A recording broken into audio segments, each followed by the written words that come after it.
Marijuana History 101, or should I say extremely brief Marijuana History 101. It's big, complicated, and we'll only be able to scratch the surface, so let's get started.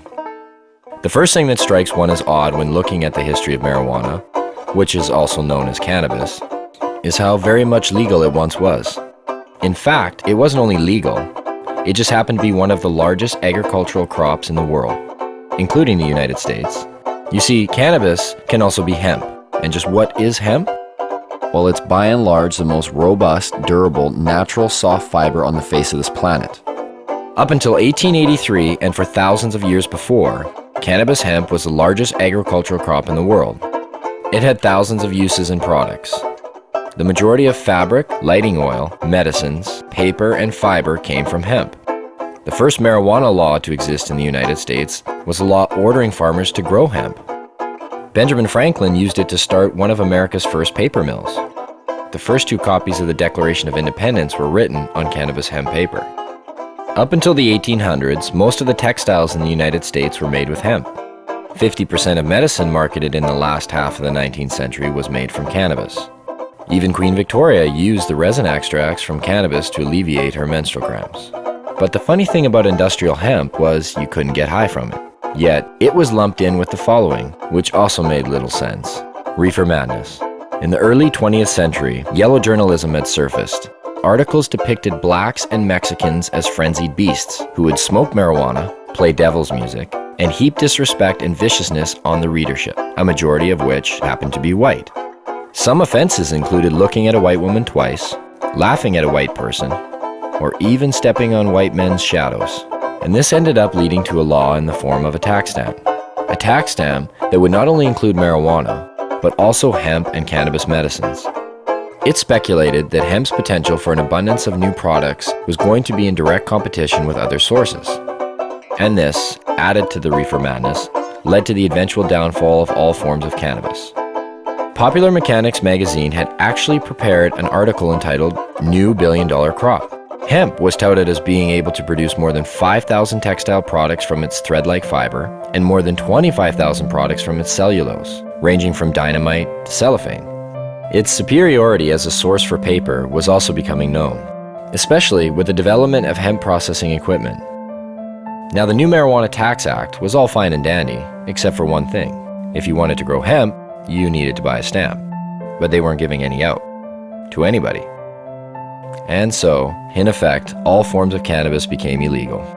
Things pretty much stayed that way until World War II, when the government decided that hemp once again was a good thing and produced a video, Hemp for Victory. But by the time the war was over, hemp again became bad. And in 1948, when the marijuana law once again came into question, Congress recognized that marijuana was made illegal for the wrong reason. It didn't make people violent at all. It made them pacifists. The communists would use it to weaken America's will to fight. Congress now voted to keep marijuana illegal for the exact opposite reason they had outlawed it in the first place. And all through the years, report after report, commissioned by everybody, from the mayor of New York to the president of the United States, has come back with the view that marijuana should have no criminal penalty attached to it. Yet, marijuana remains as illegal today as it did nearly 70 years ago.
Marijuana.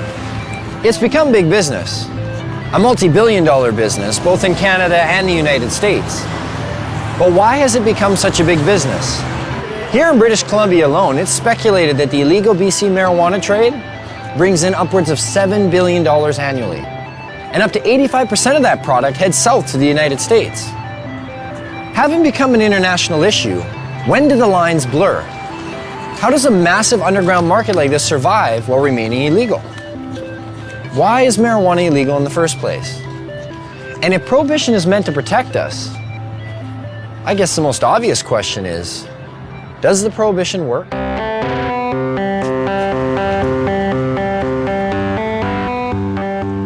If prohibition worked, okay, if you could just wave a magic wand and say, this has gone away, I'd be all over it, you know? But the fact of the matter is that prohibition has never worked. You know, we've been here before.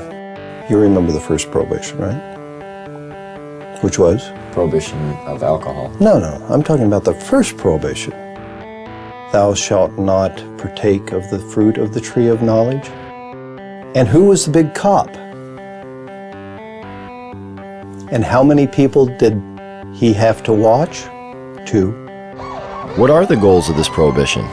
I assume the goals of prohibition are to reduce the amount of drugs available and to reduce the demand for those drugs. In both instances, cannabis prohibition's an utter failure. Has the prohibition stopped people from using marijuana? You get a phone call and says, I'm from the federal government. I want to know whether you've been using cocaine or marijuana recently. Presumably you might be getting a little bit of an underestimate. In 1937, there were estimated to be 55,000 marijuana users. And now there are estimated to be more than 50 million of them. That's a 100,000% increase. Seems to be quite a few of them. Yes, I'm afraid there are.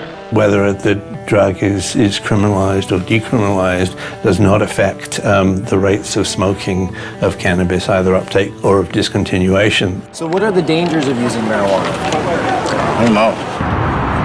I don't know. Gives you like a rapid heartbeat. Smoker's cough. I'm sure it has some effect on your brain function, memory. I don't know, is there something unhealthy about moving slowly? It's not good for you. You're not fully conscientious of what you're doing. Thicken some membranes in your brain or something. Well, it's been science. I guess I'm being told it's been scientifically proven that marijuana kills your brain cells. That's the one I remember. Marijuana kills brain cells. I thought the same thing. You know, I didn't start smoking pot until about 5 years ago. I thought pot made you stupid. You know, I bought into it just as much as anybody did. I realized when I was like 30 years old that I was tricked. I was like, you gotta be fucking kidding me. 1974, the Heath Tulin study. Ronald Reagan announces, the most reliable scientific sources say permanent brain damage is one of the inevitable results of the use of marijuana. Monkeys pumped full of marijuana, apparently 30 joints a day, had begun to atrophy and die after 90 days. Brain damage was determined after counting the dead brain cells of both monkeys who had been subjected to the marijuana and ones who had not. This study became the foundation of the government and other special interest groups' claim that marijuana kills brain cells. Here's what they didn't tell you. After 6 years of requests, how the study was conducted was finally revealed.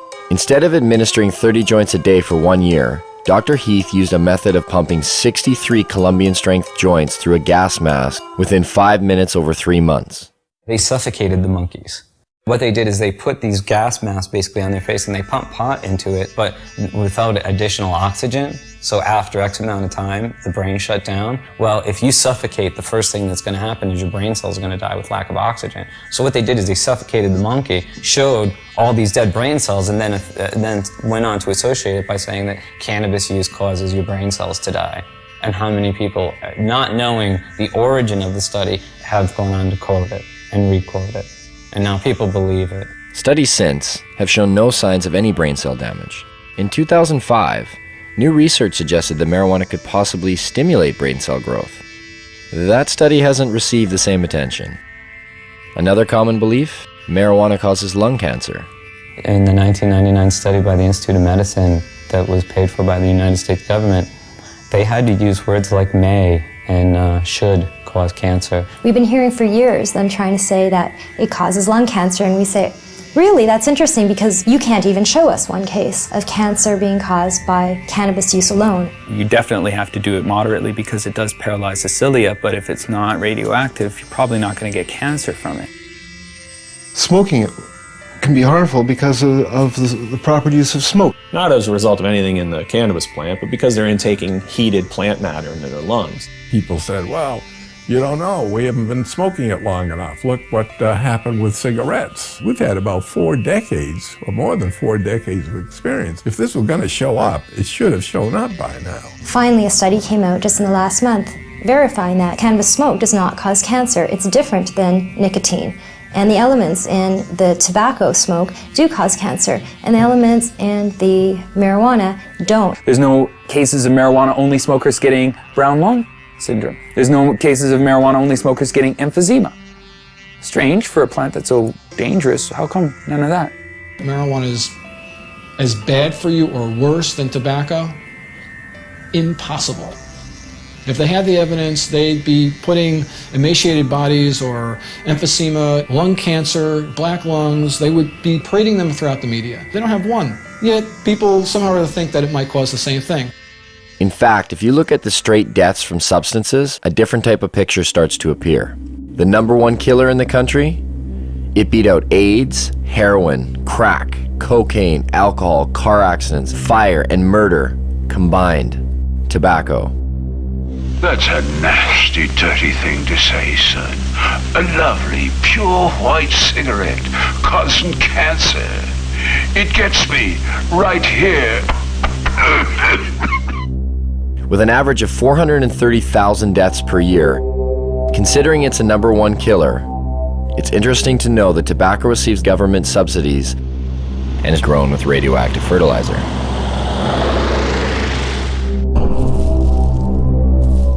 Now get out there and sell cigarettes! #2 on the list?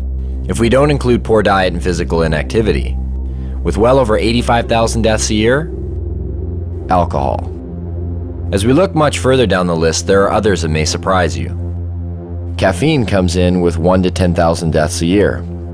And some of our most popular pain relievers, non-steroidal anti-inflammatory drugs such as aspirin, still make an appearance with over 7,500 deaths annually. Where does marijuana lie in this? What kind of staggering number do we find? I don't know. 50,000? 250,000? 300,000? For marijuana, I'd probably say then 80,000. I would say it would be hundreds of billions. Get ready for it. Here it comes. There are no deaths from cannabis use anywhere. You can't find one.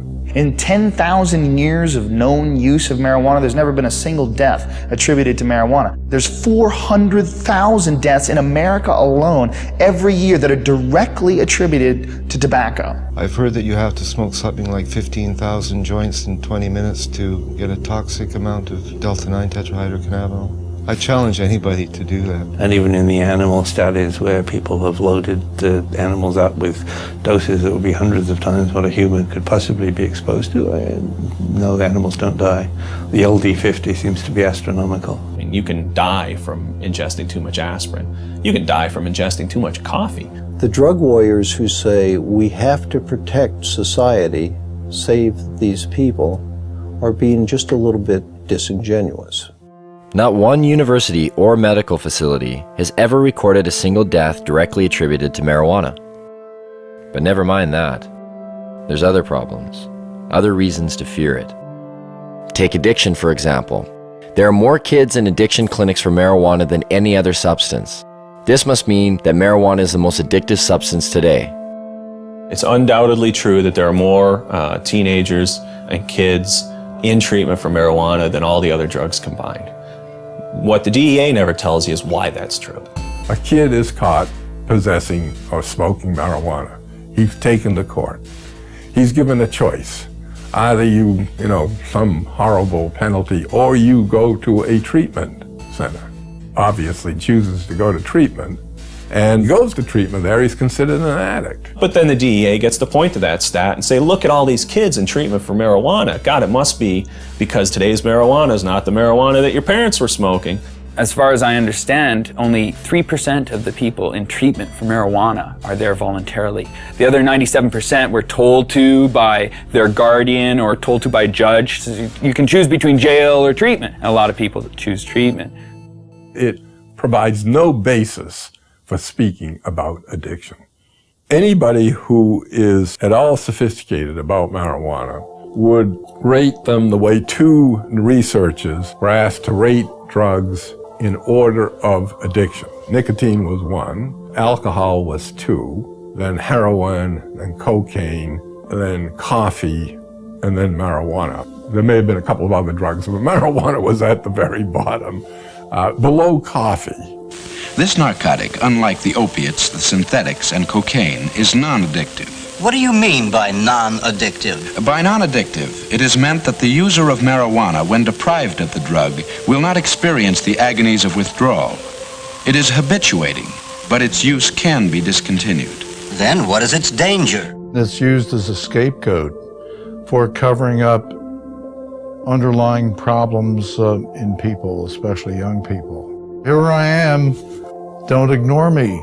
If you use marijuana on a daily basis for a year or so, and you stop using it, you're going to notice some differences, but nothing like the kind of withdrawal people will experience in withdrawing from either tobacco or heroin. But why would the government and the DEA want to put a statistic like that out there?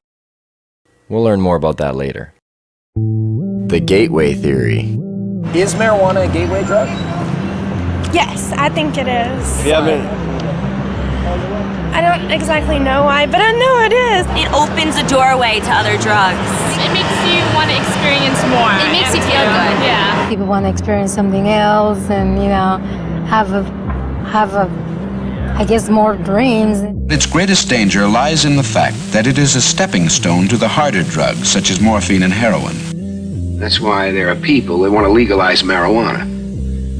They figure if they can get the young people in this country onto hard drugs, they can destroy your generation, or in this generation. You know, in the days of Harry Anslinger, it was called the stepping stone hypothesis. If you stepped on this stone, marijuana, you were bound and determined to go on to the next stone, which would be one of the so-called hard drugs. Every time it's been studied and looked at and so on, they have never ever found that there's certainly nothing in marijuana that makes you want to go to anything else. There is no inherent psychopharmacological property of the drug which pushes one toward another drug. I'll smoke a joint. I want a bag of chips and fucking junk food. I don't want to go out and get ripped. I drink alcohol. That's my drug of choice. It could be said I started on milk. I mean, this is crazy. If I use marijuana, why does that automatically make me a candidate to black tar heroin? It's a nonsensical argument. In fact, only 1 out of every 104 marijuana users use cocaine, and less than 1 use heroin. The black market throws the dealers of soft drugs together with the dealer of hard drugs. So if you have a black market, and you have a dealer that's dealing in marijuana and LSD and everything else, and the dealer might say to you, hey, you want to try something stronger? Well, in that sense, because of the black market, because of prohibition, people may be more susceptible to seeing these other drugs and being willing to try these other drugs. And so what you see is that there is a gateway effect, but it's a gateway effect caused by prohibition and the blending of the hard and soft drug markets. Where does this leave us? Oh, wait. What about laziness? You will be useless to society if you use marijuana. But if that's true, well, there are about 50 million people who smoke marijuana in America, and over half of the Canadian population who've tried it. And yet, both societies seem to flourish. And just look who some of these people are. Stephen Jobs developed Apple Computers smoking pot. Ted Turner developed CNN News smoking pot, still smokes a joint every day. You go through every musician you like, from the Rolling Stones to the Beatles to Led Zeppelin, they all smoked pot. Snoop Dogg, Willie Nelson. Come on, Bill Clinton He didn't inhale, man. He didn't inhale. Yeah. Don't be so naive. Virtually every presidential candidate has now copped to using marijuana at some time in his or her life. A few times in the Army, I tried marijuana. It was not a significant part of my life, I had a senior law enforcement official tell me that in his judgment, up to a quarter of the White House staff when they first came in had used drugs in the last 4 or 5 years. The people that have personality problems and the people that are going to be lazy and going to lose their job, they're going to lose their job anyway. They're not losing their job because of marijuana. That's just a lie. I love Tommy Chong. I think that a lot of the Cheech and Chong episodes that people believed, not knowing that Tommy wrote and directed the movies, thinking that, you know, that's what a stupid stoner looks like. No, actually, that's what a really brilliant creative genius looks like, acting like somebody you think's a stoner. And none of this is borne out in the research or when you look at people who are long-term users and happen to be lawyers, judges, doctors, and, you know, writers. But what about the potency of the drug? Marijuana is dangerous. There's higher THC levels than ever before. Anytime you got a bag of Colombian dope 20 years ago, it was way better than the Mexican swag that you normally got. So there's always been a range of THC in plants, and the fact that we can now grow stuff that's equivalent of what Colombian was 20 years, well, it doesn't mean that we're boosting THC to unheard of levels. It just means, you know, hi, there are some nuances in this discussion that people should be aware of. And I actually think that it's a real stroke of our own ego to think that for the 50 or so years of Prohibition that we've improved upon varieties that have been cultivated for drug use in places like India and such for thousands of years. People say, well, you can abuse marijuana. Well, shit, you can abuse cheeseburgers too. You know, you don't go around closing Burger King because you can abuse something. I could take a fucking fork and jam it in my eyeballs. That mean forks should be illegal? You know, I could jump off a bridge. Should we outlaw bridges? Let's nerf the world. But what about all the crime and violence associated with marijuana? From beat cop to police chief, I saw ample evidence of the harm caused by alcohol and the absence of evidence caused by marijuana use. And I mean the complete absence. I cannot recall a single case in which marijuana contributed to domestic violence, crimes of theft, and the like. You want to know what a weed smoker looks like? You're staring at one. You know, like, I'm a weed smoker. I'm not like crazy or, you know, I'm not stabbing you right now. Most of the violent crime that's committed, or most of the crime period that's committed or having to do with drugs, is people who are on drugs committing violent crimes. If you make it legal, if you make it cheaper, you make it more available, you're going to have more violence, more addiction, Tom, that is more not crime. true. Stop lying to us. Oh, now come on. Stop lying to us. That is not true. You know, don't tell me that. I've smoked pot, Tom. But I've admitted it. I've done it. I've done all of the big three. I've done tobacco, I've done alcohol, and I've done marijuana, Tom. Guess what? Marijuana's the least of the three, pal. You guys proved me wrong or whatever. I want to hear someone that has smoked too much weed and went home and beat his wife and beat his children or whatever like you see on booze. The only big issue on alcohol is drunken driving and binge drinking among college students. Otherwise, you can drink to your heart's content. There are far more crimes committed under the influence of unadulterated, if you will, emotions. Anger, rage, jealousy. A lot of our understanding is driven by what's in the paper and on the television and the radio these days, and we get extremes, and the black and white thinking is reinforced, I think, by that. If only there was something to compare it to. Something that was prohibited at one time but is now regulated. So we could see what the difference might be. What could that be? What could that be? Under prohibition of alcohol, everything got worse. Everything. Alcohol prohibition really birthed and gave rise to massive organized criminal groups within the United States. It led to a general disregard for the law and a general disregard for police activity because it was a law that most people didn't obey. Would you have supported the prohibition of alcohol 75 years ago? Well, I'm glad you brought up the alcohol example. I mean, as a governor, you must have known firsthand the cost of alcohol. I hear this argument a lot of times, like alcohol. That isn't what I asked you, Tom. I asked you a specific question. Don't give me spin. I said, would you have supported the prohibition of alcohol 75 years ago? I don't think I would have. Why? Because alcohol, for better or worse, and a lot of times for worse, it's a close call, is a long entrenched and ingrained part of our culture and our society. I mean, you go back thousands of years, the first writing is about alcohol, the Bible, everything else. It's really hard to reach in Tom, wait and a pull minute. this out of society. Let me inject something then. Then if you believe that God also made the marijuana plant, I'm talking about our culture and our society. You just said the Bible. Alcohol poisoning went up by 600% during Prohibition. There were more speakeasies in large cities like New York City under Prohibition than there are taverns and liquor stores today. Sure, one can point to alcohol as being a continuing social problem, but we don't have people shooting each other over alcohol.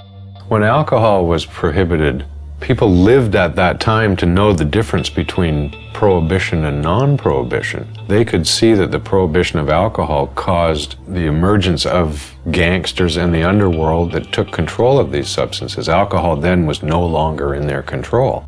Could this be the same for marijuana? It strengthens organized crime, without a doubt, because you have to be a criminal to sell it. It's that simple. This brings crime into it. That's why the benefits and the ability to make money is so huge in it. Weapons were used to intimidate people, and we've seized approximately 50 weapons, sawed-off shotguns, and most of them are loaded. Where's all this competition we've heard so much about? You call these prices low? Marijuana is just a weed, and marijuana is worth more ounce for ounce than gold. You don't find legal commodities, at $200 an ounce. You don't even find them at $200 a pound. Heck, most things are $200 a ton for corn and grain and barley. That's why when you walk 10 pounds of marijuana across the border into the United States, it becomes worth 20 pounds. You create an artificially inflated value for that drug that is so huge that people decide it's worth murdering people in order to control this market. I think the Fraser Institute called cannabis prohibition a gift of revenue to organized crime. But what do growers and dealers think of this? Would you like to see the government in the future legalize marijuana here in BC? Stealing money from us? I know I wouldn't like to see it legalized. The government would control and regulate the product, and that could potentially hurt a lot of people in the industry. How can you compete with factories have perfectly rolled out doobies? They'd perfect it, and we'd all be out of money. It makes for strange bedfellows. You've got the police and the high-level drug dealers both agreeing that we should maintain this prohibition. Well, when you got high-level drug dealers saying prohibition is good, you might want to scratch your head a little and think, well, shoot, why would they want to continue prohibition? I can't imagine why a grower who's making $150,000 or $300,000 a year would ever want to see marijuana legalized. I mean, the last thing a grower wants is sensible policy. The madness continues and they continue to get rich. You know, Betty, I'm going to bring this up at the business meeting tomorrow. You make the penalties stiffer? You know what? Good. For those people who are not getting caught, price goes up. See, so not only do we allow them to tell us how much drugs are going to be supplied, the potency of those drugs, who they're going to sell it to, where they're going to sell them, just to make sure they get it all right, we let them keep all the profits. So you've got essentially a Wild West. You've got an unregulated market in which anything can happen. It certainly may work for things that people generally accept, but if you try to prohibit something that's in demand, that the people want, then it's pure folly. And without control, it's hard to regulate areas of concern, like keeping it out of the hands of our children. There have been some studies that suggest heavy sustained long-term use from adolescence to adulthood has the potential to exacerbate symptoms of those with a genetic predisposition for schizophrenia. And although there is strong evidence that refutes this, it does lead one to question, could there be a better way of deterring children from using, rather than letting dealers decide what age is appropriate? For the last 10 years, our children across the United States have said that it's easier to buy illegal drugs than it is to buy beer and cigarettes.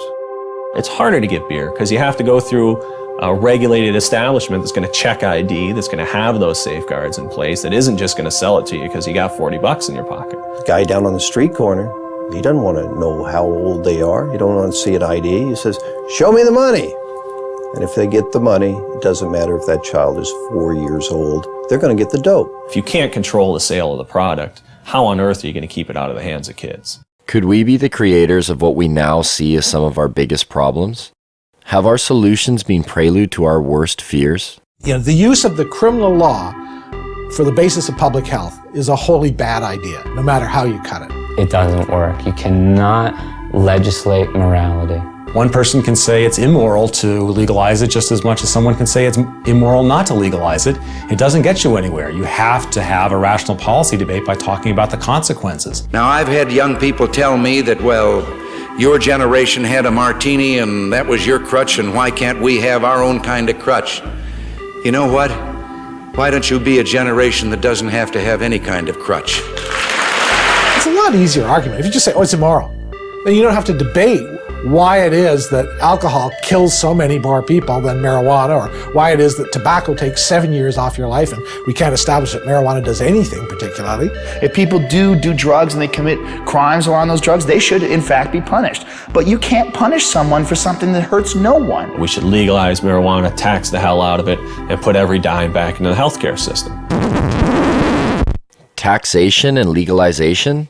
Doesn't that seem a little extreme? Wouldn't it be better to just decriminalize? The distinction is simple. Legalization of marijuana makes it a product that is legally available to adults. That doesn't mean that there's unregulated distribution, unregulated sale, and unregulated use. The decriminalization of marijuana still makes it an offense. You're not going to go to jail for it under a decriminalized model, but society is still saying no, no, no, no. It doesn't address the problems of organized crime, and it doesn't create a situation where you have retail sales. Decriminalization is just kind of a goofy concept.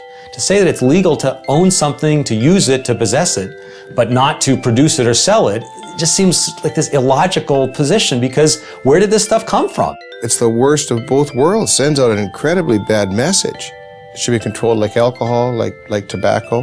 The total impact for the U.S. budget from legalizing marijuana and taxing it at rates like alcohol and tobacco is somewhere in the $10 to $14 billion range. It can be used to pay for healthcare costs. It can be used to rebate to lower taxes and give people lower tax rates. It can be used for highways, for hospitals, for national defense. It's $14 billion and can be used for whatever its best use is. The production or the harvesting, the packaging, the sales of marijuana could be handled essentially the way we handle alcohol. You sell to a kid, you sell to somebody under the influence, your license is in jeopardy. That license ought to be hard to get and easy to lose. It seems to make sense. It's a little jarring, but nowhere are these issues more relevant than here in BC. Yes, marijuana is illegal here. And yes, police actively pursue growers and dealers. But that hasn't stopped the market from thriving. It's believed that the illegal BC marijuana trade industry employs anywhere from 90 to 150,000 people. And the product is now known around the world. It's even been given its own name. BC Bud. Bud. BC Bud. British Columbia Bud. I don't know what you are meaning. BC Bud. BC Bud? You guys know what BC Bud is? No. You guys know where British Columbia is? No. Yeah, Isn't I it know in where Britain? Yeah, it's in Canada. When I say BC is famous for Pot. Weed and hippies. Mountain sea. Marijuana. I used to think of the beachcombers back in the days, but now I just think of that BC Bud. Do you know what BC Bud is? No. Oh, it's really well known. BC Bud is bud that comes from British Columbia, and that's why they call it BC Bud or Beasters. Dude, you got the Beasters? Yeah, I got the Beasters, which means you got bud from BC. You know what the word grow up is? I'd say it's pretty common knowledge here what a grow up is. People do them in their houses or in their basements. I'm surprised it's not in their dictionary. A grow up is something that happens inside somebody's house, like one of our friends or something, and they just grow weed inside of their house. Do you know anybody that's growing marijuana? I don't, well, no. Kelowna, my hometown. With a population of only 100,000, Kelowna is said to house well over 1,000 grow-ups. A police officer stated in the local paper, if they were to bust one grow-up every day for a year, they would still be nowhere near getting rid of them. And Kelowna is not alone. Where are they in BC? They're everywhere. They're in every single corner of the province. There is no community in the province that doesn't have grows and hasn't had an increase in grows. But the fact is that there's thousands and thousands and thousands of grow-ops all over British Columbia. And the most common thing you hear when they rate a grow-op is from the neighbors is, I had no idea they were growing pot on my street. You know, if you actually took my estimates seriously, that there were 17,000 grow-ops in British Columbia in the year 2000, if you took that seriously, you're looking at roughly 1 out of every 100 dwelling units in British Columbia. We need to have a sense of that. Not bad for a province with a population of only 4 million people. It's certainly changed a great deal from the 70s and 80s when it was an import-export business to the domestic production business of the 90s and beyond. That would make us Columbia North. We're talking a lot of production. The reality is that there's a huge range of people involved in the marijuana industry in British Columbia. It's not a hierarchy. People don't beat you up if you go into the marijuana industry. It ranges from people growing a few plants to members of motorcycle clubs and others possibly being involved in the business. Police at one time used to attend to every single call that came to their attention. Somebody would call and say, I think there's a grow. Police would do an investigation, do a full investigation. Well, that has dropped over 7 years to where it's only about half the time. But it seems to me that if we look around and talk to people who are living in the real world, one of the things we discover is that we don't understand it very well. And when we see these numbers like 1% of all dwelling units potentially are involved in marijuana grow-ops, it certainly ought to give our politicians perspective on what it is they're trying to do. So how does one find these grow-ops? For police, it involves the use of forward-looking infrared cameras that can detect the above-normal heat radiating from a grow-op, or the sniff test. But if all else fails, this, Grow Watch. Communities have become so flooded with grow-ops in BC that some neighborhoods have started their own watch programs. This one, set up by the Chilliwack RCMP, even has an education package with phases: training, neighborhood cooperation, certification. Once certified, you are able to hang this sign which shows that you are a neighborhood that does not approve of marijuana grow operations. There are questions provided to citizens in order to aid them in identifying a grow-op. Questions like, do the residents keep to themselves? Was the sound of construction heard coming from the basement soon after occupants took over the residence? Is there condensation visible on the windows? Is the yard unkept? The education package does state that a positive response to one or some of these questions does not necessarily indicate that the residents are involved in criminal activity. Maybe that's a good thing. But why is it that grow-ups are popping up in virtually every neighborhood of BC? How much money can actually be made by simply growing some plants in your basement? And what do these grow-ups look like anyway?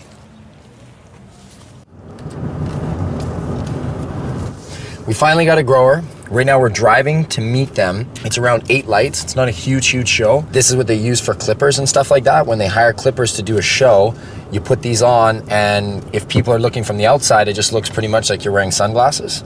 But when you're on, I mean, I can't put them on right now because I'm driving. Won't be able to see. This is everyone's getting glasses. Director, thanks. Other producer. Where's my phone? We just wait for the phone call, so we'll keep in line for when this comes to. Oh, I see a vehicle pulled up. Maybe that's them. Hello? Okay, so put the glasses on. Okay. Now, can you tell them we're just gonna have the camera running, but we're gonna have the lens cap on? Is that cool? Okay. Yeah. No. Hey, Diggs, we're gonna have the camera running, but we're gonna have the cap on, so there's no video. Shit. Yeah, just do it. Just keep it on. Just put the cap on. How are you guys feeling? Feel that heart rate increased? So you're coming in the back seat? Yeah. All right. Okay. Good. You want the camera? Yeah. Cool. You're not feeling motion sickness? Oh yeah, now I'm feeling it. I'm feeling sick. You know, we're just gonna hold people's arms and kind of guide them inside. Yeah, that's what I was saying, so I don't fall on my face here.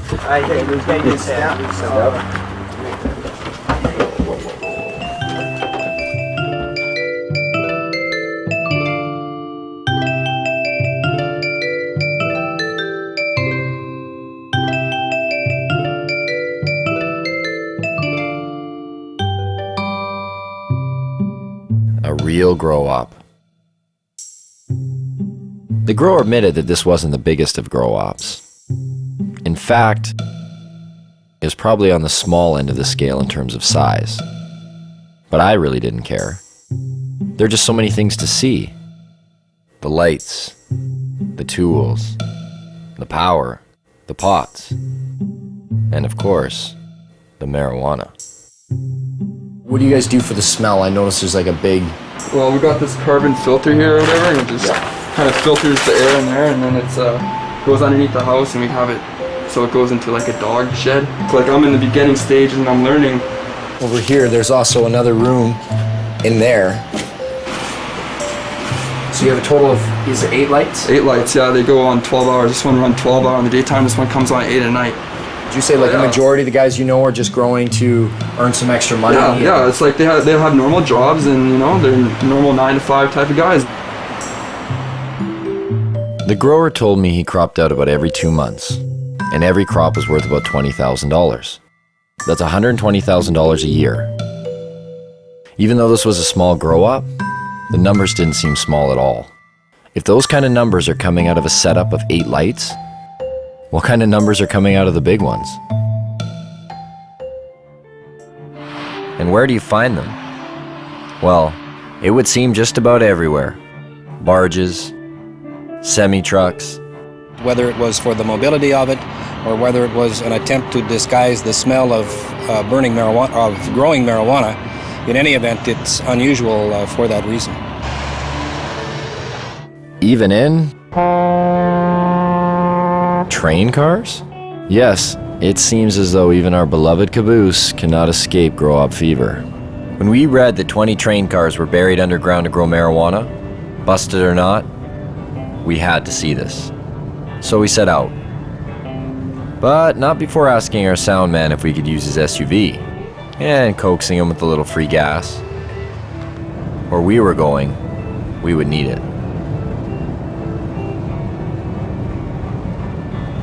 We're in the boondocks, way up here. You wouldn't want to go over that puppy. This is what they brought up diesel fuel to power the generators in. With how much they were growing and how much the generators needed, I mean, that's a full truckload there. And finally, after a few hours on the highway and climbing up the side of a mountain, we get there. We had to go into 4 low just to get up here. And you can see I'm dressed right. I'm in jeans and frickin' sneakers. Fuck. My feet are cold. There's no neighbors. Like, look to the right. There's nobody there. Nobody here, nobody there. I mean, I imagine they're probably laid this way. They've been obviously following you, like where you're getting your diesel, where you're getting the tanks, where you buy 10 train carts, where you buy 150 lights. These are diesel pumps. And it looks like there's still diesel leaking in these things here. This is how you got down there. Just want to make sure it's okay to go down here. I feel like I'm going into a cave. All right, watch your feet there. Not as cold under here. About 8 train carts down that way, I'm guessing. So I mean, I can't even see to the end, and then 2 deep. Each one is 2 deep. Down here, 2 deep. Down the next one, 2 deep. 3, 4, there's numbers on the wall. And then what they did is they cut them to make doorways, and that's how you have your hallways going into each one. There are water reservoirs here. And you see 1, 2, 3, you're like, okay, that's quite a bit. But then there's this one, and that one, and another one at the end. Look at these things. Like, no wonder the cops just left it. Moving this shit would be a pain in the ass. Yeah. These train carts, I see why they bought them. They got a deal. They're like all rusted in the bottom. We could start growing here tomorrow. There's still dirt and fertilizer ready to go. Oh, here, who wants a little leftover plant there? Look at this. Just look at all this wiring right here. You can see the cops that come severed everything.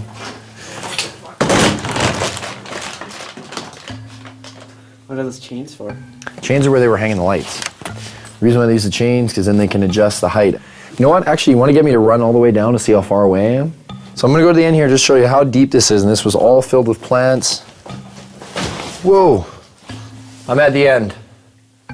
Now I can hardly see over there, it's just like lights to me.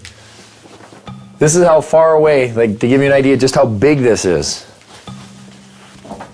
Oh, it's a trek just to get back to where you guys are. And you're gonna see a lot of repetition because here it goes again. Bang, all the way down. When it said in the paper 20, it's gotta be 10 long and 2 deep each one, because then you get your 20 carts. Man, I wish we could have seen that while it was still rolling. That is crazy. You wouldn't know there's a law here. Check this out. Cannabis Day. An actual day dedicated to marijuana. And take note, this takes place on one of the busiest high-traffic blocks of BC's largest city, Vancouver. Marijuana? It's everywhere. Consumed and sold in every imaginable way. Pipes, bongs, joints, baked goods. It was hard to imagine that nearly every person attending this event was breaking the law, and yet no one seemed to care. The police were there, but not to bust people. They held traffic for the band to play for Cannabis Day. Now they went back to their side of the street. Sure, no problem, brother. No problem. Complying with the 5-0. One of the organizers told me that in all the years this event has taken place, there's never been a violent incident, except once, by a man who's believed to be under the influence of alcohol. We heard there was a jazz festival happening at the same time on the other side of the block. It wasn't doing quite as well, but there was one group doing all right. Right up there, as you can see, still Cannabis Day going on, but right here, not even a block away, is a church retreat, and they're selling donuts. I was like, well, what do you guys think about the rally? And they're like, we need to pray for them. And I was like, but you guys are selling food for them, right? And I'm sure they've sold record amounts today, I guess, too. So we'll see, we'll get an interview here shortly, hopefully. The interview never came. There was so much marijuana, it was unbelievable. I think we almost all got contact highs just from being around the smoke. But I did get a donut. I did purchase some of these on the way out. Those church girls got me. A culture of marijuana has been established in BC. From paraphernalia to cafes, from seed selling to its very own political party, the BC Marijuana Party, even bakers.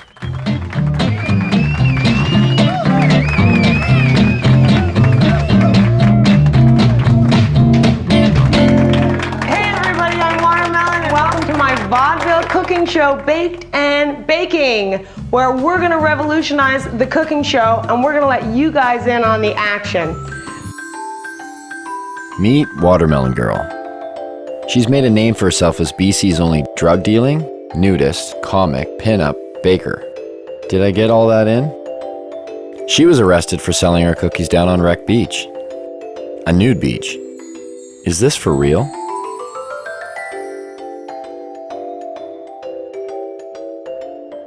I'm like the Heidi Fleiss of weed. I tell everybody, like lawyers, doctors, like there's no proverbial yo G, you know, like none of those, like all professionals come in through my house. You know, a lot of people with money, a lot of people in politics. You don't want to know who comes through here, you know. My mother was a baker and her mother was a baker, and we just bake. So I made these pot cookies and I started selling them. It's hard to ignore such a large demand. So if you got arrested one time on Rock Beach, right? Yeah, I've been arrested more than once. Allegedly trafficking ginger snap cookies.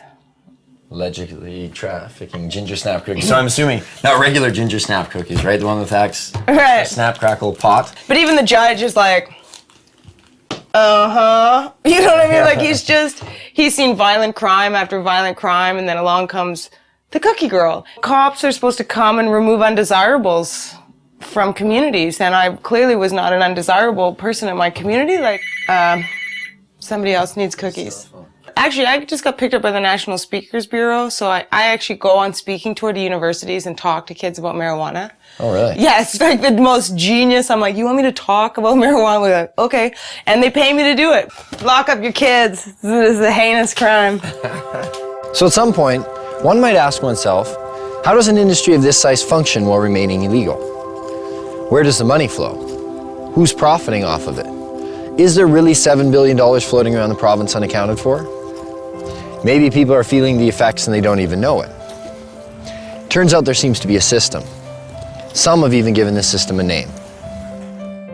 Well, a lot of people here in town and stuff consider it a union, right? Union? Yeah, the union, and you know, it's like a different, it's a different term for pretty much industry. It's this underground thing where there's so many different tradesmen and different people all working together. You have to work together with people that you trust because it's illegal to do what people are doing here. So this is how the so-called union breaks down. And of course, there are many exceptions to this, but this is the typical setup. First, you have a home or landowner. He doesn't take on much responsibility. He is simply the legitimate owner of where the grow operation will take place. All he has to do is pick up a briefcase every 3 months and pay off his mortgage. His hands are clean because he can claim ignorance if the grow operation is busted. Oh, I'm sorry, officer. I didn't know they were growing marijuana there. Then you have his 50-50 partner, the contractor, who will provide the equipment and hire the grower or grow himself. The grower is known as the fall guy. Why the name? Because that's exactly what he is. If the operation is busted, he takes the fall. Once the crop is matured, clippers are then hired. They prep the weed for distribution by cutting away the excess leaves and stems. What a lot of people don't understand is a part of the marijuana plant that people smoke is the bud, which in essence is the plant's flower. It's not the leaves. Clippers are generally hired on an hourly wage starting around $20. Tax-free, of course. Once the marijuana is ready, in steps the weed broker. He's not always required, but sometimes the partner with the equipment needs a broker to buy his product and then sell it for him. In the event that a broker is required, it usually means the weed is headed south to the United States. In that case, the broker will buy the pot for somewhere between $1,800 and $2,000 a pound. He'll then hire a border jumper, a risk taker, someone who has the balls and hopefully the wits to get the product over the border. Some of the most common ways?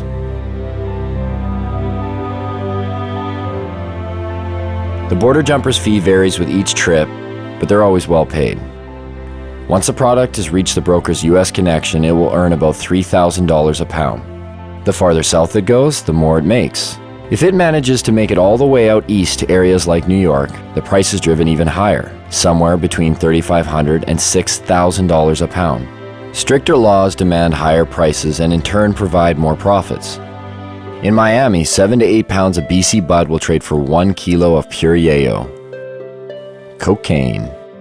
That in turn makes its way back up to Canada. And sells for anywhere from $30,000 to $35,000 a key. If the marijuana manages to stay in the province, it will usually sell for around $1,800 to $2,000 a pound, depending on how flooded the market is. This is just the tip of the iceberg. The union embodies a slew of businesses and services, generating profits both directly and indirectly for the province. Some know they are involved and others choose not to acknowledge the benefits they gain from it. Carpenters build tables, rooms, sheds, and anything else that's needed for a grow show. Brand new homes are being built expressly for the purpose of housing a marijuana grow operation. Electricians set up lights, wire the electrical components, divert power if necessary. Hardware stores provide construction materials to build rooms and grow operation structures. Hydroponic stores supply lights, nutrients, soil, and other equipment needed to grow. Seed sellers provide, well, seeds. Clone growers create clones from other marijuana plants to aid in quicker grow cycles. Real estate agencies market houses to growers, unknowingly, but they profit all the same. There are some realtors, though, who are directly involved in the union and will actually cater to growers' needs, finding houses in secluded areas with big basements and power that can be spliced and stolen. Mortgage brokers and lease brokers who help growers with poor credit get the houses they need to start up. Banks who have minimal security to prevent illegal money from being deposited. The way it works now is deposits over $3,000 are sometimes questioned but are left up to the teller to decide whether the deposit is suspicious. If they believe it is, they may put a note on the account. It isn't until a $10,000 deposit that a mandatory FCAC form is filled out and sent away. But it is possible for $9,999 deposits to go through with little question. Oh, you sold some motorbikes. Cool. Oh, you sold your boat. Neat. Thanks for the business. You get the point. Lawyers and law firms who provide counseling on how to make grow money legit. They help set up and incorporate LTD companies and holding companies to launder money. They also provide legal counsel to keep busted growers out of jail. the electric company who makes money off of enlarged electric bills due to excess lights. The only time they seem to get involved is when they think someone is stealing the power. Law enforcement receives budgets to fight the cultivation. They create special task forces like the Green Team to specifically target marijuana. Canadians spend $300 to $500 million annually on law enforcement and the justice system to enforce marijuana laws. Police also receive the benefits of seizing growers' and dealers' assets. And last, but definitely not least, everyday businesses. Bars, restaurants, clothing stores, boat dealerships, car dealerships. The money funneled indirectly through various everyday businesses. Growers and dealers like to spend money on everything. These growers, after they crop out, it's like they won the lottery. You can tell the ones who are selling it. The more they sell, the more bling bling they have on them. Do you think they just hold it themselves and tuck it away somewhere? No, they buy houses, they buy cars, they buy boats. They'll purchase restaurants, they'll purchase, whatever they're into. Maybe that's why we got busted. We got too carried away. You can tell yourself you're not going to let it go to your head. But I said the same thing. But when the money comes in so easy, you get accustomed to that lifestyle, and before you know it, you become a steamer, you become a hot rod. And that's what it comes down to. Yes, organized crime moves a majority of the product once it's available on the market. But there aren't a lot of bikers out there watering plants. It's mom and pa operations, it's young guys who see opportunity. It's not easy to make that type of money doing anything, especially if you've been going to school for, the past 4 years and you see this random other guy, watering plants in his basement coming out of it with an extreme amount of money. Interesting. You have your degree. Yeah. And then you're in the... Yeah, I made the choice to put that aside and start growing weed. I could be making $33 an hour, which is a great wage, but really, why would I want to do that when I have the knowledge to make in a whole year in 2 months? What have we learned so far? Well, one, the prohibition hasn't reduced the demand, and it certainly hasn't reduced the supply. Two, it's a steady source of revenue for organized crime, which in turn attracts young people because the money is so easy. And three, being an underground market actually creates crime and violence. And yet, the only one paying the costs for all of this are the taxpayers, people like you and me. Even further, this whole deal is over a drug that seems to pose no more of a threat than the substances we already regulate. At the very least, why isn't this up for debate? Dwight Eisenhower once spoke of a military-industrial complex. Have we built up a marijuana prohibition complex?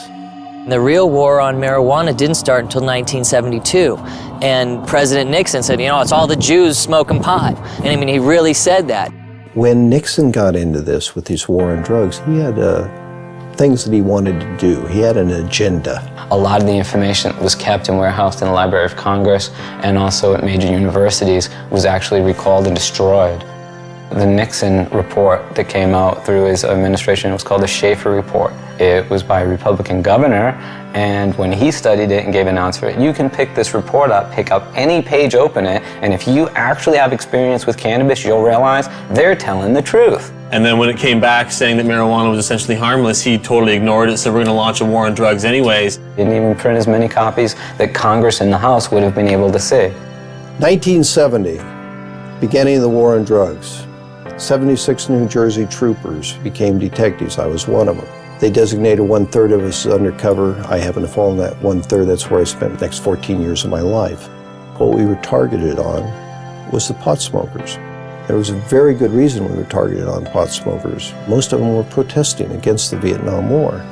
Now, if you could arrest that whole group of people because they were smoking pot, you didn't have to have a Vietnam War protest, which Mr. Nixon thought was a pretty good idea. So when President Nixon declared the civil war that we're living in right now, the drug war, in 1972, it was really a war on marijuana. It really didn't kick in until the 80s when Reagan, took over his presidency of the U.S. Ronald Reagan, he said, these young people, they get together, they read books, they smoke marijuana, and they talk. Like these three elements were a recipe for disaster. How do I feel about legalizing marijuana? Am I for it or against it? I am totally against legalizing marijuana. The And make no mistake, in the U.S. government, the focus of their war on drugs is cannabis. The focus of their rhetoric is cannabis. It's certainly used as a poster child for all drugs. When you see an ad for drugs, it's always the marijuana leaf that goes up. It's almost like a religious jihad, more powerful than going for the gusto. Causes people to think. When people think, they question. They question things like, say, the war in Vietnam, or race separation of blacks and whites like they did in the 30s in the jazz clubs, or women's rights, or the Gulf War, or oil wars. It's real simple. You put your loafers on, you put your black socks on, you get in your car, you have your briefcase, you say hi to your neighbors, he mows his lawn just like you do, and things keep moving along in the same direction they always have been. That's why marijuana laws exist. There are, in my opinion, people in government at all levels of government who know that it's not a winnable war, and yet they continue to pursue it. Acceptance of drug use is simply not an option for this administration. Often we go to debates and it's a police officer debating us. Okay, the police are supposed to enforce the laws. They should not be arguing for or against laws. That's not their job. Well, what is their job? Is it to enforce laws that exist on the books, or to determine the policy of the laws that are made? The way to justify the policy is to create a lot of fear and then spend a lot of money combating that. Quite frankly, if you took the using population of all the other illegal drugs combined and you eliminated cannabis from that equation, there wouldn't be a big enough drug problem in either this country or the United States to justify the massive expenditures that go towards fighting the war. The amazing thing is the small amount of enforcement that is necessary.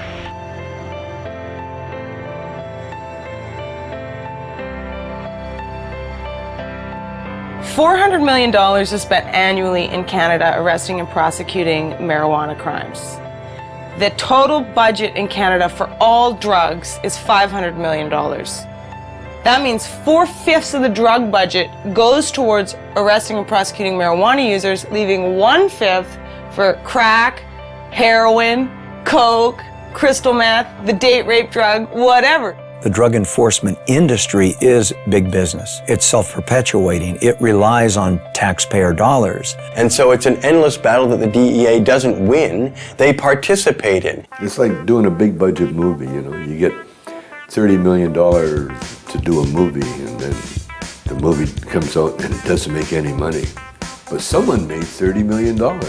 Every once in a while they'll show a guy, you know, posing beside a big bunch of marijuana, you know, this is the DEA money at work. It'd be like asking loggers about saving trees, you know what I mean? This is where their mainstay of their cash flow comes from. The campaign will continue until every available known plot of marijuana has been eradicated. We've got to live with it, doing the best job we can. Even if it's a bad job? We're all carrying a pretty impossible load, Miss Gibson.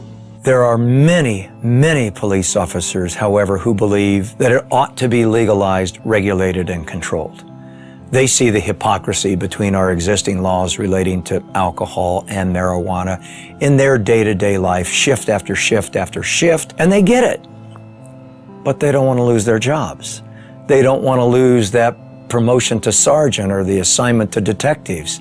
They want to be a chief someday, and they don't want to piss off the people in power. Judges, lawyers, prosecutors, defense lawyers, prison guards, there's all of those people in the criminal justice industry. Are their interests being protected? Well, in a sense, yes, they are. Defense bar, similarly, we make money. The more things they prohibit, the more money we make. Sorry I'm late, Kent. I was delayed in court. You still have large numbers of people being busted for simple possession. If you look at the stats, in terms of drug offenses, the largest group are still simple possession of marijuana. Every time you blow a marijuana cigarette, you take a chance on blowing your future. Oh, come on, Pop. All my friends smoke pot. They're not criminals. Only because they haven't been caught yet. If you do drugs, you will be caught. And when you're caught, you will be punished. 750,000 Americans every year are charged with pot possession. That's nearly 1 million people, and whether you go to jail or not, your life is in serious trouble. And that number of annual arrests for marijuana now rivals the number of arrests for murder, rape, robbery, and aggravated assault combined. You will never get over a conviction. A conviction will track you every day for the rest of your life. For instance, do you remember that guy that used to smoke but didn't inhale? Former President Bill Clinton. This is not a big issue with me. I never even had a drink of whiskey till I was 22. Now, if Mr. Clinton handed me that marijuana cigarette when he was standing in a circle with us, it wouldn't matter whether he inhaled or not. He would have become a dope dealer, wouldn't he? Just like all those other people that went to jail. Never to be an attorney, much less the President of the United States. But the marijuana laws protect us. They make our lives safer. They send us the correct moral message. That's how 19 out of 21 nations have gone down the drain before us. Internal decay. The breakdown of moral, ethical, and religious principles. If you've been caught, a young person in the U.S., with so much as one marijuana cigarette, you can't get a loan or grant from the government to go to college. If you've been convicted of murdering somebody or raping someone, no problem. You go right down, they'll give you the loan. I guess the message is it's okay to rape and murder and pillage, just don't smoke a joint afterwards. First thing that John Ashcroft did after 9/11, sent out a strike force to take down the LA Cannabis Buyers Co-op. That really helped national security a great deal. And what else helps national security? Taking down top criminal targets. In 2003, the US government put aside money to do just that.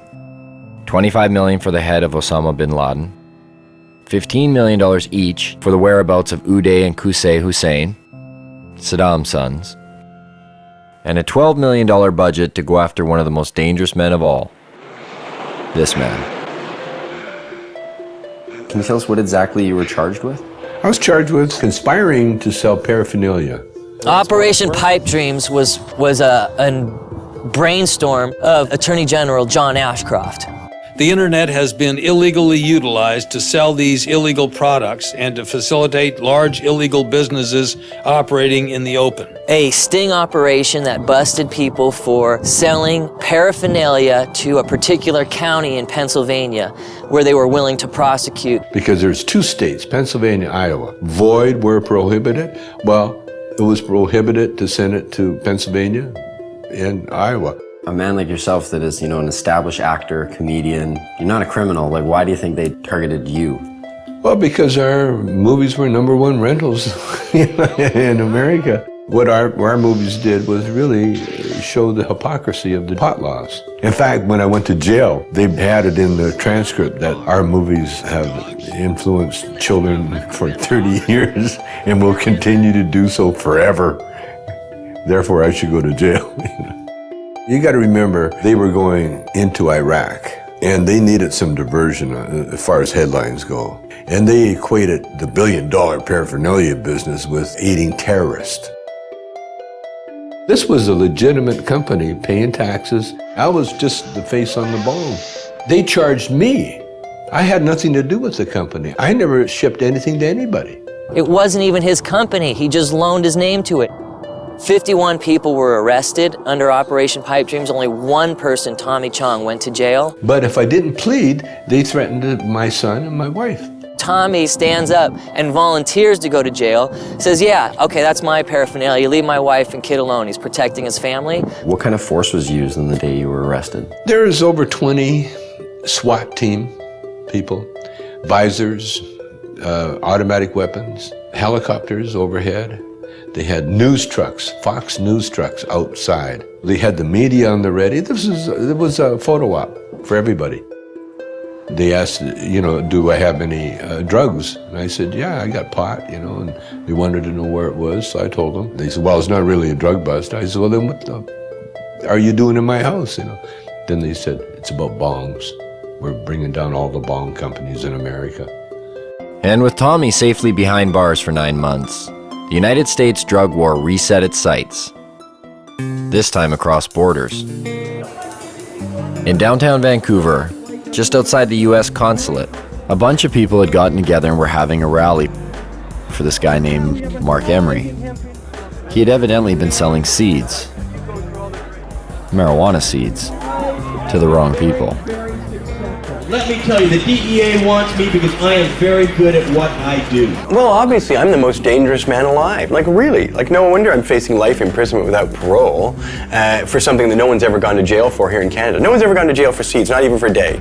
Mark and 2 of his employees are facing life in prison in the United States. Not Canada, the United States, for selling marijuana seeds over the internet. Vancouver police came in here with a warrant for an extradition, but we were taken then to North Fraser Correctional Center. Correctional Center of the year 2002. Beautiful facility. Mark Emery has gotten in the face of the United States. The U.S. sees Mark Emery as a major political threat to its anti-cannabis agenda. In a press release from Karen Tandy, head of the DEA, she said that this is not only the end of marijuana trafficking, but it's a blow to the marijuana legalization movement. I gave just under $4 million away over 11 years to Supreme Court challenges, ballot initiatives, political parties, drug addiction clinics. Well, if you're the DEA, who the hell do you think you're going to go after first and foremost and as viciously as you can do it? I think they even admitted it themselves when on the day of the raid, the DEA announced, he's a legalizer. We're shutting down one of the biggest legalizers. The legalization movement won't have a pot of money to draw from. Ha ha ha ha. Mark Emery has never gone to America and sold a seed. He does it all from here by mail order. And it's akin to Canadians ordering, a machine gun from somewhere in America. It's against the law, and if we receive it here in Canada, they come and arrest us for receiving the machine gun. They don't go to America and say to Colt, "Hi, we're arresting you because you sent a machine gun to someone in Canada." No one's been sentenced to any time in jail in the history of Canada in 35 years. We've had this law. 2 people, me and Ian Hunter in Victoria, were fined. There's all sorts of seed businesses still open. Mark's the only one out of about 50 retail cannabis seed businesses in Canada that's been charged. Mark has been paying the Canadian federal government taxes on income he has made from selling seeds. The government relied on the existence of these internet seed sellers so that patients who had qualified for medical marijuana exemptions, who were bugging them for seed, were being directed to these internet seeds, and Mark Emery specifically in some cases is the place to get their seed. It puts Canada and our government in a very difficult position because they've either got to hand over a Canadian citizen to a foreign government for activities that were entirely done in Canada, for which our own government, our own police are not willing to charge him. If the Canadian authorities who rubber stamp this shit think that what I've done is so bad, then charge me. I should be tried by a jury of my peers. I'm not about to be tried by my peers at all. I'm about to be tried by foreigners. At 420, a time synonymous with smoking marijuana, everyone lit up. And for those who didn't have marijuana to light up, again the police were close by, and again they didn't seem to care. One officer had mentioned she was bothered by the smell of the smoke. It was kind of confusing. How could we be sending Mark Emery to prison for life in the United States if even our own police aren't finding it worth their while to bust people smoking it right in front of them? That's not the only thing that's confusing. The marijuana that's consumed in the United States, how much comes from Canada? I don't know much about Canada. I don't either. Maybe 20%? I'll go with 35. 35%? And a quarter. 50%. 50? 50%. I would say about 60%. 60%? 70%. Yeah, 70, 80%.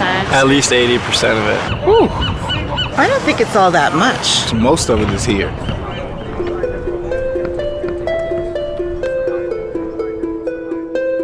We're getting the drug czar saying, BC bud. This was when some of the people in Canada were trying to get marijuana legalized. John Walters went up there and said, what you're talking about is passing a law that will allow you to export poison to my country. When we talk about poison, exporting poison, what do we export to Canada? Cigarettes. 430,000 people die in the United States every year from ingesting cigarettes. 5 million around the world. So who's exporting the poison here? Of the 6 million people who could benefit from treatment and need it in the United States today, 60% are dependent on marijuana. You know, they invited me. I'm sorry. I wasn't sure who invited him and why he came here yet again. He's been here before. He needs to shake his head. So how about him shutting down the cocaine that's coming across the borders? How about him shutting down the guns? Sometimes you feel like you've stepped into Alice in Wonderland. You've gone through the looking glass. In fact, more Colombians die from U.S. tobacco than Americans die from Colombian coca products. So what's the drug war really about? Because if you don't want American tobacco in your country, America will go to war in a trade sense with your country. You have Canada engage in cannabis policy reform and taxing and regulating cannabis, and all the scare stories haven't come true. You have an awfully hard time sustaining your own domestic policies. What do you think would happen between Canada and the US if Canada were to legalize marijuana? There's been rumors that, they're like, we'll shut down the border. I don't think so. I've heard that too, but then my question is, would you want LA, in the dark and thirsty? If you do that, then we're not going to ship oil, we're not going to ship water, we're not going to ship electricity. It's not going to happen. We're too important to each other. The softwood lumber people going to stop doing business? Are the fishing guys going to stop doing business? Are the people who manufacture stuff back and forth across the border going to stop doing business because pot's legal here? Business interests aren't going to sit still for losing millions of dollars a day because of border wait times simply because Canada takes a different domestic social policy on cannabis. Yes, business interests. Sometimes they just seem to pop up. And every so often in the most unlikely of places. We have seen an explosion in prison construction that lags only slightly behind the explosion in incarceration. There are more people in jail in America now than ever before. In the United States, it's one of the fastest growing industries. Some major investment companies at one time described private prisons as one of the best investments you could make. So you can make more money building prisons than any other type of investment. They're extraordinarily expensive to build. They're even far more expensive to operate and maintain. Right now in the United States of America, the biggest growth industry is the privatized prison complex. Japan, for instance, incarcerates at 38 people per 100,000 population. The United States incarcerates at a rate of 726 people per 100,000 population. In a 20-year period, the prison population in the United States quadrupled. We have just shy of 5% of the world's population and almost 25% of its prisoners. Even South Africa, at its worst, didn't have as many prisoners per capita as America has now. Texas just built 77 prisons in about the last 20 years. We find state treasuries on the verge of bankruptcy as a result of prison construction.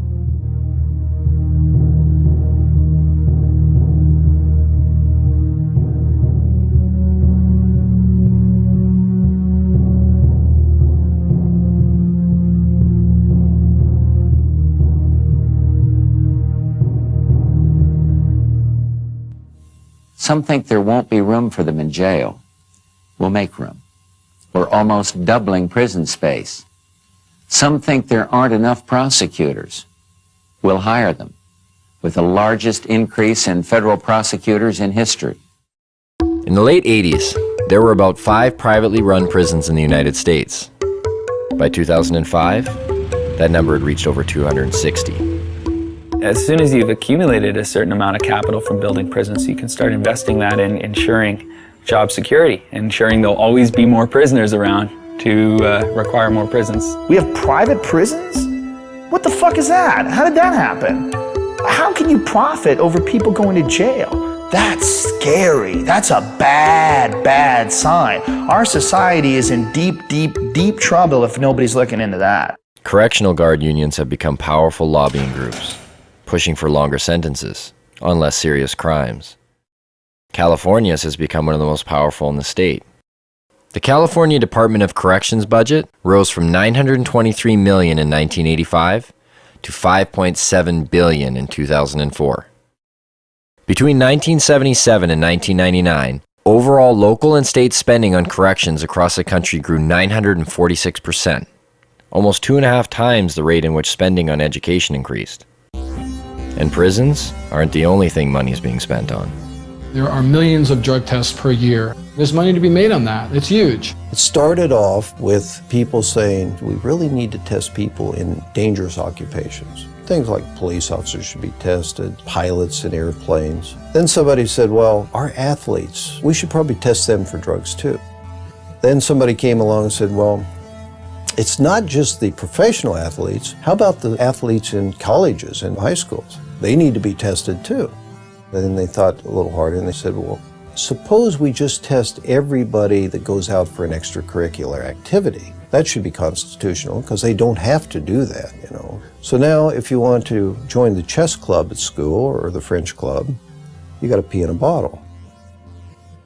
Now they're pushing to make laws to test all children in school. All the studies show this doesn't have anything to do with whether kids use drugs or not. So it looks to me like this has a lot more to do with the money that's being made for drug testing. Can you imagine how much money will be involved if we can randomly test every child in school? A lot of these places that have been urine testing have refused to continue to do it because the only thing that these urine tests are finding is marijuana. The other drugs that people take dissipate from their systems fast enough to not be found. If they smoke a marijuana cigarette, 28 days later, if they pee in a bottle, they're going to show that they've had a drug. But if they use a hard drug, heroin, cocaine, methamphetamine, in a long weekend, nobody can tell that they've used that drug. So what does that say to our young people? It says if you don't want to get caught, don't use the soft drugs, use the hard drugs. It's not just urine anymore, it's hair and saliva. They'll do blood testing. There's industry there. This is money. They're not doing it for free.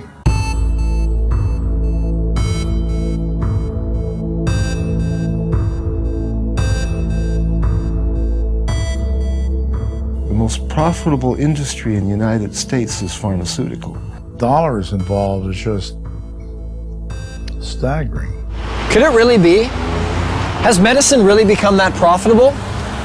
The fact is it has. In 2005, U.S. prescription drug sales rose 5.4% to $251 billion, and global pharmaceutical sales rose 7% to $602 billion. Now, why would pharmaceuticals be threatened by a plant? The answer may be as simple as one word: natural. Because a significant amount of research to date has confirmed or suggested that marijuana in its natural state is still the most effective form. Can you imagine a world where you or I wouldn't have to pay for certain medicines? After dealing with about 10,000 patients over the last 15 years, I would say that over 200 different medical conditions respond favorably to cannabis. It appears to have benefits that we never ever knew about. Glaucoma, Epilepsy, muscular dystrophy, arthritis, multiple sclerosis, wasting syndrome, nausea, chronic pain, depression, anxiety, hepatitis C, cancer, chemo, AIDS patients. Is there a product out there today that provides as many medical benefits as cannabis? No. It remains an unutilized major resource. The way to riches in the pharmaceutical industry is to have a drug which can be patented. Cannabis is problematic right from the start because it's a multi-molecule drug. In 1930, it wasn't possible to patent plants. And that's the reason that pharma never picked up on this, because by synthesizing and owning compounds, that's where the profit motive comes into the pharmaceutical industry. The patent in the United States lasts for 20 years. Well, you can charge whatever you want at that time, and that's where you make the killing. There's no money to be made off natural plants. If you can use a natural medicine that you can grow in your own home, which costs pennies to use, you're going to do that. You need water and dirt. Not only that, you have that plant forever. Prime motivation behind any drug company is to make money, and as much money as possible. They're corporations, and corporations, everybody knows that it's like that diffusion of responsibility thing. There's so many people working for corporations that they lose their humanity. So those are potential customers for these pharmaceutical companies that are not there if they're using a natural plant. It's unlimited.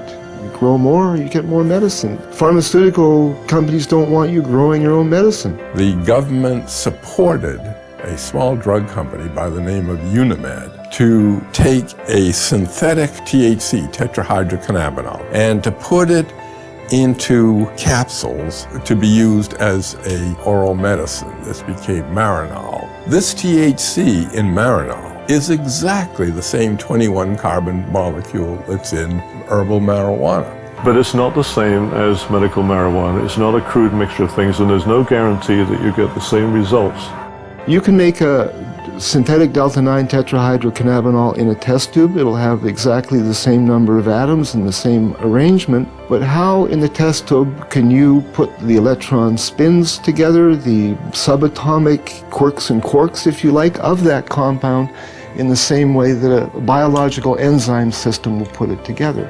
It can't happen. In the case of a synthetic compound, if it's only an ingredient from the cannabis, they can formulate that as a drug and make a lot more money out of it. We're confused that if, you keep hearing that there's no scientific proof to medicinal benefits of marijuana, why are there drugs like Marinol on the market? Why do they even exist? Well, that's part of this double talk about it. If we take and change it a little bit, so you believe it isn't marijuana, then it's okay. It's a great medicine. They're trying to make marijuana into medicine because it is medicine. Why did the government actually grow marijuana? I mean, the government has had marijuana programs that existed since the 70s. It's impossible for me to believe that the government even believes their own propaganda. What I do believe is this, that you can fool some of the people some of the time, and they're doing an excellent job of that. And for all the claims of these drugs being a more viable medicine because there's no high, we checked some of the side effects. For Marinol, dizziness, feelings of exaggerated happiness, drowsiness. Last time I checked, those were signs of getting high. If it is indeed side effects of marijuana that are preventing the pharmaceutical world from accepting marijuana as a viable medicine, then they better start paying more attention to the products they've been marketing for years. Every year, prescription medicines kill over 100,000 people. The pharmaceutical industry has been excellent at convincing the public that they need their potions. If you watch any kind of commercial for drugs, they're always using the third person. For example, where does a headache come from? It comes from out there somewhere. Don't sell the steak, sell the sizzle. How many people in this country alone are addicted to antidepressants? How many people who are on antidepressants really have imbalances, and how many of them just got off of a bad relationship and they're depressed?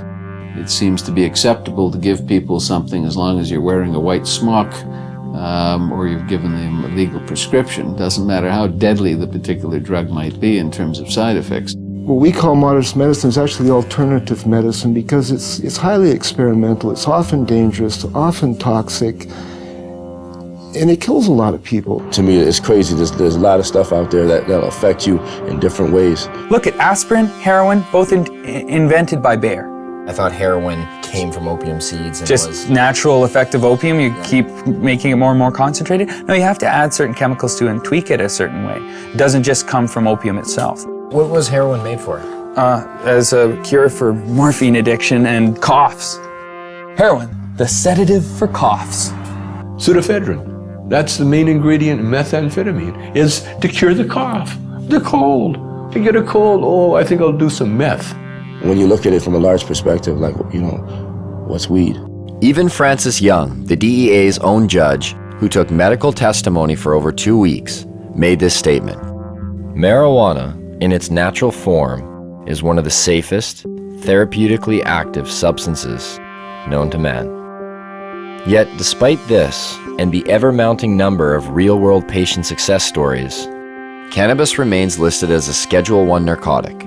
Under that category, marijuana is classified as having no known medical value.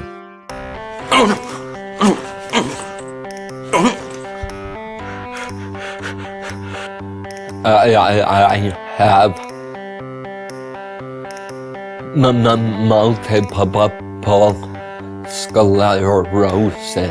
Hold on, don't wait. When we first met Greg, his shaking was so severe, he informed us that he would need a few puffs of marijuana in order to participate in the interview. The difference was night and day. What do you say to those that say marijuana needs to be tested and regulated and have the high taken out for pharmaceutical companies to consider it a valuable medicine?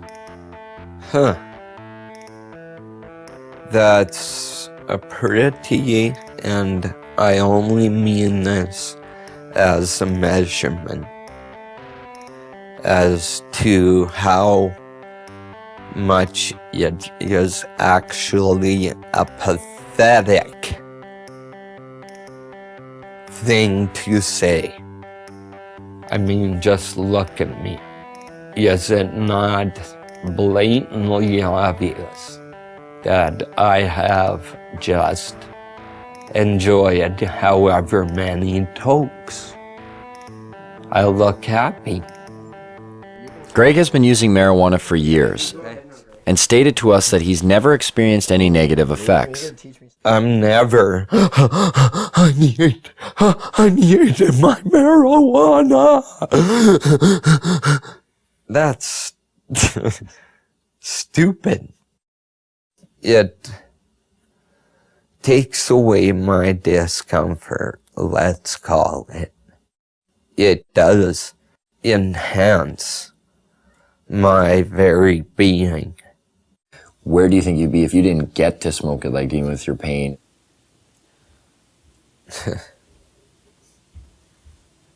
I would have found a way. How does the training and education of medical doctors today work against the acceptance of prescribing marijuana as medicine?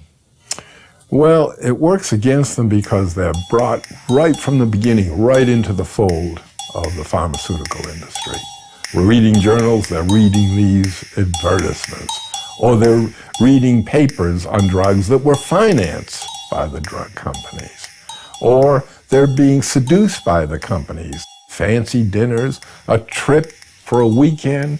Would you like to have 18 rounds of golf? And some of them get outright money from the drug companies. I've met doctors who said when they first came out of medical school, they didn't know what to do. It was really overwhelming. They had live patients in front of them who needed help. They were very happy to have representatives tell them what medicines would be best for their patients. So doctors have a bias toward the products of pharmaceutical industries. They do not readily accept the idea that a simple plant or herb may be useful. I don't know if they think it's hocus pocus. I just think they don't feel that there's the kind of testing that they're used to. That's the problem we have. What I try to impress upon these people is we're trying to put the science into it, and yet some people are very resistant to even attempts to do that. More of the funding is coming directly or indirectly from the drug companies, and these people, obviously, for obvious reasons, are determining the agendas.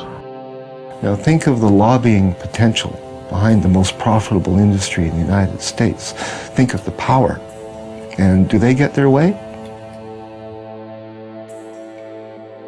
Why can't we explore its medicinal potential? Why can't we use it to make more products?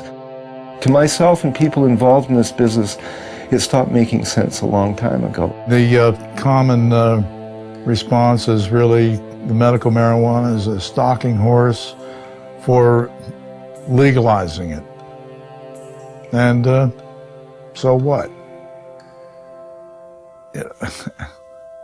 What do they want? We should be making use of this plant. And really, that's all I can say. The restriction, the prohibition is all, in my mind, just stupidity. And I don't condone stupidity. And that's a problem. How do politicians, after years of promoting claims of marijuana's harms, pushing for larger drug war budgets, constructing political platforms based on a stance that vilifies marijuana, and being lobbied by big business, how do these same politicians now reverse their stance? What politician can come before their constituents today and say marijuana should be decriminalized when yesterday they said it was evil and dangerous? Their constituents are going to want to know why you changed your mind. Were you lying to us or were you stupid? Either way, you're not getting elected next time. Whoops, we made a mistake. You 17 million people should not have been arrested. Some of you jailed, some of you fined, some of you lost the handle on your career. One way to bypass this problem in the face of ever-growing empirical evidence is to divert attention. Add a word: medicinal. Put the word medicinal in front of marijuana, and you are now talking about something completely different if you're a politician. Why is there a perception that healthy people are affected differently? and unable to fend off the detrimental consequences. Whereas a person with a lowered immune system or terminal illness seems to experience none of these effects. Some people go home at the end of the day and they drink to kind of wash away the day, you know, just like, that was a hard day, I need a few drinks, relax, kick back. So is that relieving pain? Maybe. Or is it pursuing pleasure? I don't know. So if you think about this in the context of cannabis, it also has relevance. The government's a lot more likely to forgive cannabis use if it's for relief from pain. If it's in pursuit of pleasure, that's a problem. And I think that points to something about our culture that's a little bit odd. What works for one doesn't necessarily work for another. The father-son confrontation. Mom smokes like a chimney. And you have a drink every day and smoke too. It's not the same. Why not? You can get cancer. Your liver can rot away. They believe today, and I'm disappointed in the media, that it hasn't brought this information, this new information to the people of this country more than it has. They believe that marijuana could well turn out to be the most dangerous drug that is in use in our country today. If you're a politician, you can get elected on a get tough on crime platform. We're going to lock up all the marijuana cultivators for a long time because you're preying on the fears of the public. Spokesmen for giant special interest groups, whether those special interest groups be law enforcement, or whether they're private prisons, or whether they're pharmaceutical companies, or whether they're oil companies. We have spokesmen for gigantic corporations that are trying to calm us and get us to press the right button in the voting booth. Everybody that gets in has their own agenda. They're beholden to their own lobbyists, so they don't go in and check the work of anybody before them. That's not their job, because God forbid somebody come in there and check what they do afterwards. I understand why politicians may be reluctant to act on their principles, but our politicians need to read their own polls, because this is one of those cases, and it happens a lot in life, where the people are ahead of their leaders. Hempfest, the largest event for cannabis in the world, a showcase of modern-day hemp. Sure, they used this stuff 70 years ago, but what good is hemp in a world like today? A world that appears to have everything it needs.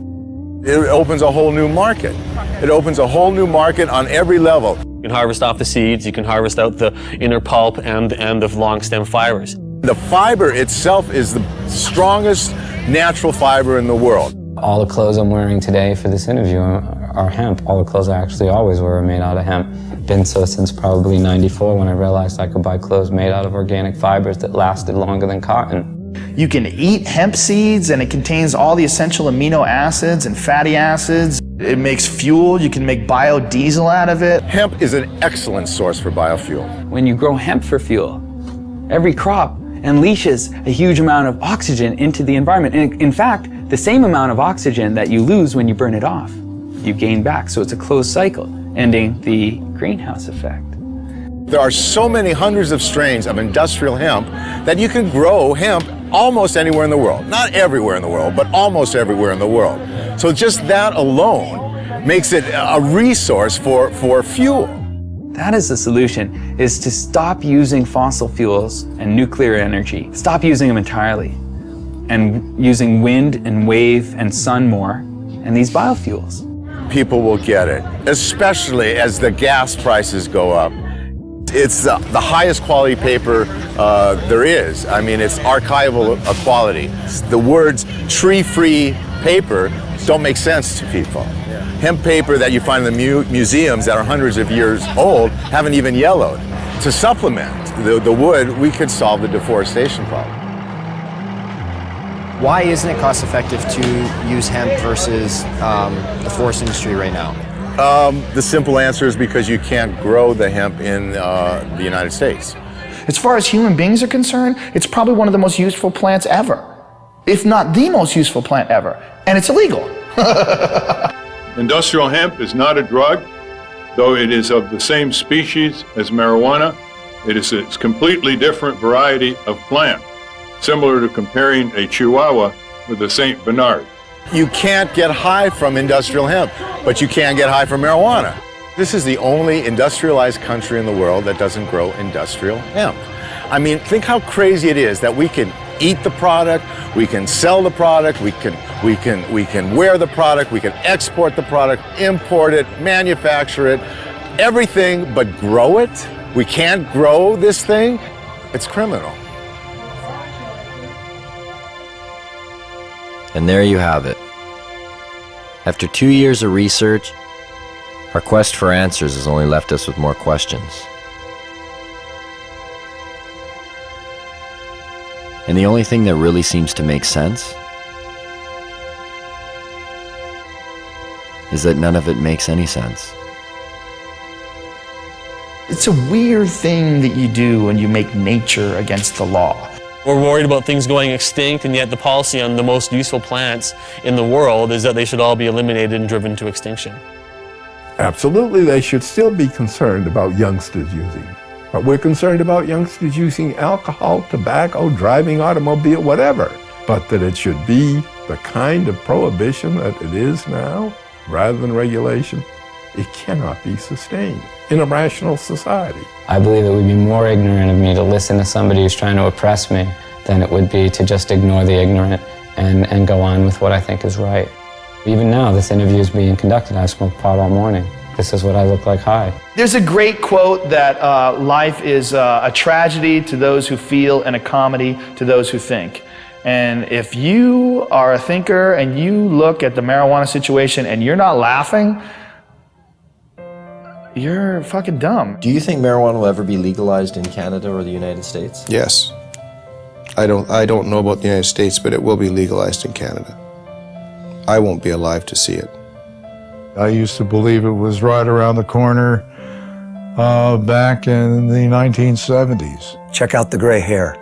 I confess to being 61. I believe it will happen. I didn't used to. As recently as 2 or 3 years ago, I was convinced it was not going to happen in my lifetime.